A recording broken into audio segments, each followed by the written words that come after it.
तर आता आहे पार्ट 2 आणि पार्ट 2 मध्ये आपण जाणार आहोत गणपतीच्या दर्शनासाठी।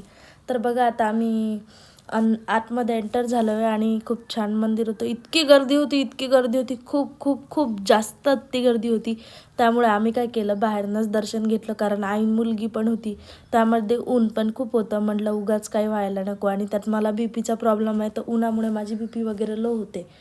नंतर काय केलं, आईला घ्यायच्या होत्या साड्या म्हणून आम्ही दुकानात गेलो आणि आम्ही मूलचंदमधूनच नेहमी कपडे घेतो, तर तिथंच गेलो। आई आणि हे जाऊन बसले, त्यांना त्या बाई साड्या दाखवत होत्या, त्यांना आवडत होतं काही आणि यांना आवडत होतं काही। आणि असं झालेलं की त्यांना साडी घ्यायची होती, पण मलाही तिथे एक साडी आवडली। आणि माझं नेहमीच आहे, कुठं गेलं ना आरसा दिसला म्हटल्यावर मी असं करणार नाही, असं तर होणारच नाही।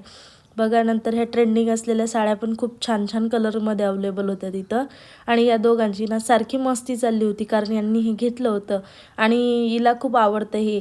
नंतर छान छान साड्या घेतल्यानंतर छान छान बिल केलं, आणि बिल धनूच्या पप्पांनी केलं, कारण हे काम त्यांच्याचकडे असतं। धनूला खूप भूक लागली होती, त्यामुळे आम्ही इथं बिकानेरमध्ये गेलो होतो। इथं दुसरं काही मिळतच नाही लवकर खायला, त्यामुळे आम्ही समोसेच खाल्ले आणि पेटपूजा करून आणि देवपूजा करून पण आता आम्ही निघालो घराकडे जाण्यासाठी। नंतर लिफ्ट आली, कारण पाय इतके दुखत होते ना, इच्छाच नव्हती पायी जाण्याची, त्यामुळे आम्ही लिफ्टमध्ये गेलो। तर असा होता आजचा आपला दिवस। व्हिडिओ आवडला असेल तर सबस्क्राईब करायला विसरू नका आणि एक लाईक देऊन जा। Bye bye.